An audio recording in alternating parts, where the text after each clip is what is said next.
Hey guys, and welcome to this video. Today I want to find the value of this expression 2 divided by 1 over 2 times 2.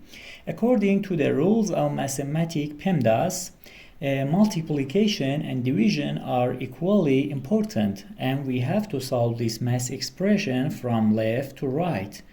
And according to the rules of mathematics KCF,